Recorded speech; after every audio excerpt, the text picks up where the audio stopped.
Всем привет, с вами Березовский. Добро пожаловать на мой новенький видеоролик по Call of Duty Mobile. Ребят, я немного пересмотрел свои взгляды на АК-47 в Королевской битве. Повторюсь еще раз, именно в Королевской битве. Так вот, я отыграл довольно много каток, прошел через множество заруб. И как вы знаете, я в основном играю в соло против сквадов, против троих там или четверых человек в скваде, например. И вот, когда тащишь против такой толпы, можно полностью прочувствовать пушку, что ты хочешь от нее, какой ты ее видишь там и так далее. Там плюсы, минусы, что нужно добавить или убавить. Так вот, я хочу сказать, пересмотрев свои взгляды, я пришел к следующему. АК-47 и ее предназначение, как я вижу, не в том, чтобы у нее была лютая подвижность. В рейтинге, именно в сетевой игре, да, там подвижность реально решает, подвижность и скорость прицеливания. В Королевской битве не совсем. И вот когда я отыграл довольно много каток, я понял, что я немножечко не в ту сторону собрал АК-47 для Королевской битвы именно. Так вот, я вижу АК-47, ее предназначение немножко в другом. В том, чтобы просто люто разрушать сквады на абсолютно любой дистанции. То есть, смотрите, понятное дело, что АК-47, допустим, там, ну и любой другой пушки, да, в рейтинге в сетевой игре это дистанция типа 20-30 метров, там, ну и 40 метров, например, если это уже дальняя считается. Но в Королевской битве эта дистанция может быть в 100 метров, может быть в 150 метров. И вот на такой дистанции ты должен забирать врага, максимально дамажить его, то есть просто люто, еще раз говорю, разрушать сквады на любой дистанции. И вот я понял, что атака 47 я хочу видеть, я жду, я вижу эту пушку именно люто нагибающую на любой дистанции с офигеннейшим уроном. То есть я вижу это вот так. Плюс я пришел к тому, что в рейтинге реально, вместо того, чтобы вешать, я говорил, можно повесить перк на глушитель, чтобы, да, не видно было на радаре твои выстрелы. Все-таки в соло против сквадов это прям must have, чтобы вы не палились перед врагом. Потому что вы один, вас не нокнут, вас сразу убьют, заберут. Поэтому я пришел к тому, что лучше вешать монолитный глушитель ради дистанции и самого глушителя. И вместо, допустим, перка на глушитель брать перк-фонарик. Это реально, я считаю, имба. Ну серьезно, когда вы один против четверых, например, вас там зажимают с разных сторон, вы бах, ослепили и забрали. А я считаю, допустим, имбой перк на патроны, потому что у АК-47 может не хватать патронов, например, да, все-таки, когда один против четверых, понятное дело. Ну, в общем, по перкам понятно, но чтобы избавиться от перка на глушитель, я поставил монолитный именно в своей сборке. Давайте смотреть саму сборку, ребята. Смотрите, я поставил монолитный глушитель ради, еще раз повторюсь, максимальнейшей дистанции и самого глушителя. И все-таки, если в сетевой игре эта монолитка не решает ничего на АК-47, ну практически, посмотрите тесты, посмотрите мой ролик, там все доказательства, все пруфы, чтобы интеллектуалы не писали в комментариях, монолитный глушитель решает, ты дурачок, ты неправильно говоришь. Нет, ребят, в сетевой игре он здесь не решает, посмотрите ролик. А вот в Королевской битве, где дистанция уже 100 метров, вот там, извините меня, да, на самой дальней дистанции, там каждый сантиметр важен. Далее я поставил еще раз на максимальную дистанцию, поставил себе ствол Ranger OVS. Меткий стрелок, как мы видим, он дистанцию немножко сокращает. И повторюсь, в Королевской битве важен, ну реально каждый метр, то есть каждая дистанция важна. Там может исчисляться 150 метров дистанция. Вот, так, с расширенной, ну, понятное дело, 72, 75, да, дистанция, и здесь 78. То есть вешаем, именно не смотрим там на контроль вертикальный и горизонтальный, а вешаем на максимальную дистанцию. Далее коллиматор, ибо я на дальней дистанции, вот мне удобно только с коллиматором. Далее ударный приклад, именно чтобы была стабилизация, и я смотрю именно на плюс стабилизацию. Смотрите, ребятки, многие могут сказать, можно убрать приклад, либо повесить, сейчас покажу, вот этот приклад ОВС, чтобы повышалась скорость перемещения и скорость прицеливания. И типа якобы так я повышу подвижность, но пожертвую точностью и так далее. Ребят, я затестил, я попробовал, взял эту сборку, убрал, обрезал приклад, то есть поставил без приклада. И сразу скажу, что уже как бы на ближней дистанции пофиг, вы не ощутите этого, но на самой дальней дистанции уже пули летят мимо коллиматорной точки. То есть все, здесь минус точность, минус стабилизация, то есть калаш начинает влево-вправо и вверх-вниз просто вот трясти из-за минуса стабилизации. И из-за минуса точности пули летят мимо коллиматорной точки. Поэтому нет, играть невозможно. Именно тащить в соло против сквадов на любых дистанциях. На ближней, да, нагибает, вопросов нет. На дальних уже нет, уже не имба. Поэтому я поставил на стабилизацию и устойчивость отдачи, там, точность и так далее. Вот этот обвесик. Ну и надо компенсировать как бы скорость прицеливания. Все-таки, да, можно повесить вот это, то есть лазер, да, и он будет видимый только при прицеливании. Ну и да ладно, бог с ним. А можно повесить вот эту рукоятку, например. Но здесь в рукоятке есть минус. Да, плюс скорость прицеливания и переход, но минус точность разброса пуль. То есть немножечко будут, да, мимо лететь точки коллиматорной. Поэтому все-таки я останавливаюсь на лазере, ибо там и точность, и скорость прицеливания. Вот такие дела, ребятки. Поэтому сейчас давайте затестим в королевской битве. Все-таки, чтобы ее затестить, прям показать на максимальном количестве убийств и так далее, давайте пойдем в военное дело, чтобы там было максимально врагов на всех дистанциях и будем пробовать забирать на самых дальних дистанциях. Я вам просто покажу, как чувствует себя калаш именно в этой сборке. И вы поймете, попробуйте эту сборку. И потом реально, ну, ребят, напишите потом в комментариях, как попробуете. Напишите, как вам, зашло или не зашло. И я уверен, вам зайдет. То есть вы будете прям разносить, нагибать люто, серьезно. Ну а вы, дорогие зрители, устраивайтесь на диванчике поудобнее, возьмите чаек, вкусняшек, там покушать и так далее. Ну а мы начинаем.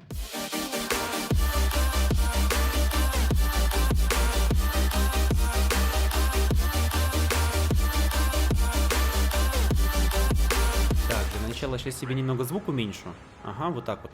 Если честно, не понимаю вот эти беды со звуком, это баг или что вообще? Иногда бывает бьет по ушам жестко, а иногда тихо, не слышно шагов. То есть я делаю максимально громко, а на деле плоховато слышно шаги. Мне тут, короче говоря, рандомов подкинуло целых двоих. То есть нас всего получается в скваде трое. И посмотрим, что за рандомы, как они отыгрывают, но, конечно же, за ними мы сейчас не будем следовать, потому что я считаю, здесь порт, прям на порту можно залутаться хорошо, потому что, во-первых, лут здесь хороший, а во-вторых, рядом улучшалка. Я считаю, что в военном деле прям улучшалка это must have, потому что тут очень много врагов, очень динамичный режим там, ну и так далее, и улучшить свой навык прям надо, прям реально, ребятки, надо. А они за мной полетели, красота, прикол, прикол. Так, я поставил себе, в общем-то, навык медика, потому что в этом режиме, я считаю, это имба. То есть, когда со всех сторон вас там пуляет, шныряет и так далее, и у вас остается там минимальный хп, вы используете, ставите станцию, эту медицинскую, и быстренько-быстренько хиляетесь. А потом уже там убили 2-3 врага, поняли, что нычка, никого больше нет, и уже там адреналин вкололи себе, либо аптечку. То есть, я так лично отыгрываю, вижу, что в военном деле реально работает, и им будет действительно медик. Тем более он повышает скорость, скорость хила, то есть вы быстрее будете вкалывать адреналин и аптечку. И из-за этого, да, как раз таки, так как динамичный очень режим, вы будете как бы быстрее хиляться и быстрее потом убивать, нагибать и так далее. Короче говоря, думаю, понятно, мысль, думаю, понятна. Так, наша задача, во-первых, залутаться здесь максимально, во-вторых, взять этот вертолет, потом улучшиться, сейчас на улучшалочку слетаем немного. А потом уже забрать дроп, показать вам, как отыгрывает калаш в новой моей сборке. И нагибать, просто нагибать, развозить военное дело. Просто как только это возможно, на максималку. И я хочу вам показать все-таки калаш на максимально дальней дистанции. То есть наша цель сегодня не просто пофаниться, да, там типа убил того, третьего, умер и так далее. А цель забирать на максимальной дистанции. То есть игнорировать игроков на ближней, ну так, чтобы не умереть, конечно. Так, своего подождем. О, вот это командная работа. Ну, ты чё, чувак? О, нормально. Так вот, цель игнорировать максимально ближних противников, врагов. Ну, как бы, да, чтобы тебя не убили, конечно. Но все же, максимально постараться игнорировать. Так, он АФК, я понял. Вот. И забирать на самый дальний. Чтобы показать вам, как вообще эта сборка работает и нагибает на дальних дистанциях. Вот так вот. Так, все. Ну, в общем-то, ребятки. Ага, airdrop is coming. Я понял. Главное, что я шарю в английском и понимаю эти фразы. Ну, как бы как-то так. Так, понятно. Хоть бы он где-то рядом скинул, а не как всегда где-то... Неплохо, в общем-то. Давайте, уже чуть-чуть осталось. Сейчас далее. И мы уже, в принципе, сейчас получим из дропа наш калаш. Как бы уже неплохо, уже можно себя чувствовать комфортно. Потому что обычно в начале катки как-то вертолет ты потеряешь, или кто-то из твоих тиммейтов его увезет, да, и тебя не дождется. То ли ты вообще вертолета не найдешь. Кстати, для меня это очень странно. О, вы реально смотрите, в траве это имба. Вот Гринч в траве реально имба. А где надпись? А где получить арсенал? Я не понял. А, все. Все, я понял, со временем типа появляется. Оба-на! Все, ребят. Все, готовьтесь. Все, с этого момента Батя в здании. Батя в здании и готов нагибать. Нагибать военное дело. Опа, уже выстрелы. Ну-ка, кто где, кто где. Я, короче говоря, взял аннигилятор, чтобы чисто поугарать. Сейчас порофлим немного с аннигилятора, насколько это возможно. Ну, чисто реально поугараем немного. А потом я вам покажу сборку. Ну, как именно она работает. Так, у нас тут вертолет. Ну, чувак понимает. Нифига себе. Тиммейт понимает. Все прекрасно осознает. Так, ага, давайте своего заберем. Он, видимо, из АФК вышел, либо наоборот, зашел в катку. Потому что понял, а что это своих надо? Не бросать же своих, правильно. Ты, ну, алло, алло, алло, алло, anybody home? Тук-тук-тук, тук-тук. Ага, да. Реакция прям колоссальная, прям идеальная реакция у чувака. Скорость, так сказать, это, скорость соображения, скорость... Так. Ладно, я думаю, слетать на дроп или не слетать. Там может быть движуха, но как-то... Ладно, опа. А вот и первый, вот и первый. Приземляемся. Опа, Annihilation. Annihilation. Так, второй Annihilation. Аннигиляторная пушка. Так. Ну да, третий я... А, что здесь какая-то движуха, что ли? Я понимаю, что это боты, скорее всего. Ну да, это боты. Ну они здесь рисанули, что ли, или что?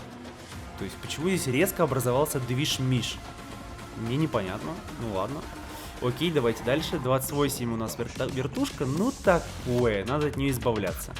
Ну, своих тиммейтов я же не кину, правильно? Они взорвутся там, по-моему. Давайте выходим и нагибаем. Бэмс. Нагнули.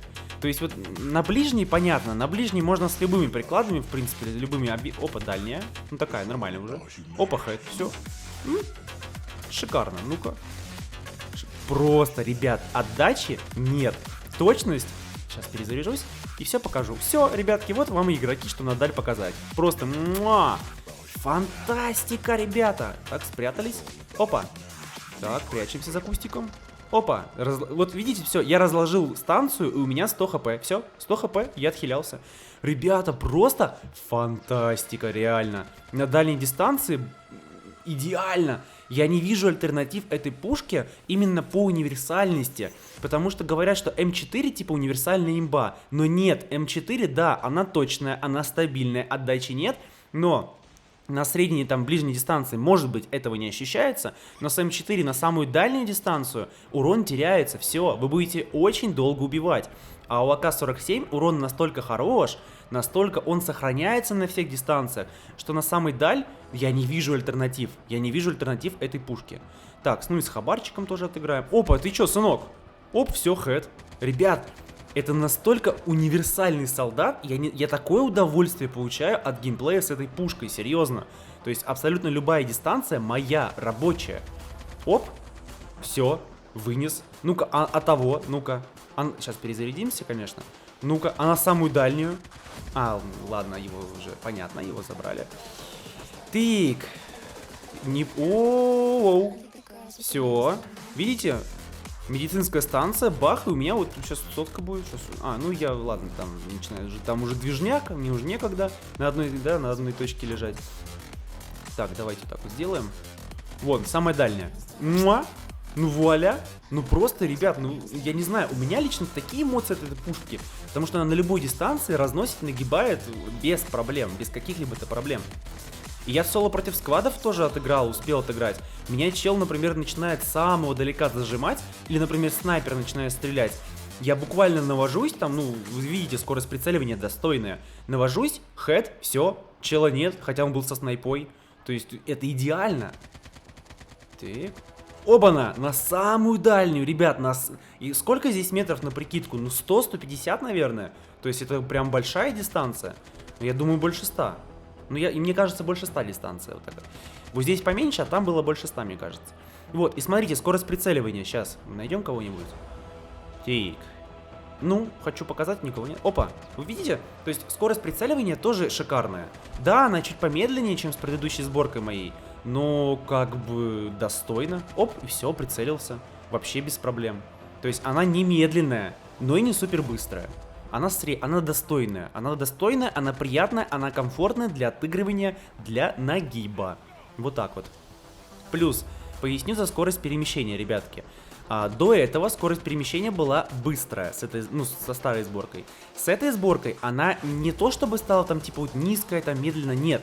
Она стала достойная, она стала средняя, она стала комфортная. То есть не быстрая и не медленная, она именно комфортная. То есть ниже... Так, тихо. Ну-ка, что-то какой-то движ-миш, мы еще и проигрываем, ребят. Что-то как-то нехорошо. Значит, разносим тут главное военное дело и проигрываем. Что за дела такие? Ну так вот, до этого со старой сборкой скорость перемещения была объективно быстрая для АК-47. Но это было не то предназначение АК-47, которое я видел в Королевской битве. То есть я сделал сборку, отыграл, и мне вот показалось за все это время, как я отыгрывал, не такой должен быть АК-47, а все-таки более бронебойный, более... Не понял. Ох уж эти баги. Либо он не подсвечивается, это свой, либо баги. Вот. Я не то предназначение видел у АК-47. Не в быстроте, то есть не в скорости, а в достойной средней скорости перемещения и прицеливания, но в дикой бронебойности и в большущей дистанции поражения. Вот в этом я вижу предназначение АК-47, в этом я вижу разнос рейтинга. Ну, в смысле королевской битвы рейтинговой, вот в этом смысле. Так, 130-119, ребят, пора камбэчить, алло, почему, значит, батя всех разносит? Папа тут такой отец, типа бах-бах-бах, всех разнес. Кстати, был реальный челик, Тинок 32, это реальный челик. Ну вот, всех разношу так нормально, да, тут? А мы как бы и проигрываем. Опа, 5 хп, быстро, бегом, ребят, хиляться, бегом. Все, фух, нормально. Так, все, так, лидерство, ребят, вырвали лидерство, ребят, буквально на зубах вытаскиваем, на мораль, как говорил тренер по футболу, на морально-волевых. Да. Все, ребят. 150-146 вытащили, прям конфетка. Как я говорил мой тренер по футболу, на морально-волевых, просто на зубах вытащили. Как хотите, ребята, но вытаскивайте на морально-волевых, на зубах.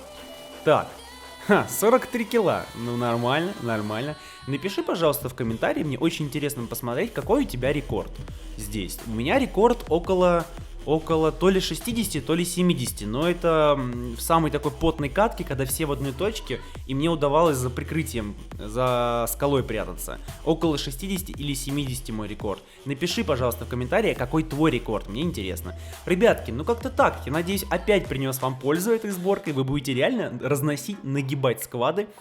Спасибо за просмотр, ставьте лайк этому видео, и вам всем до новых встреч, пока-пока.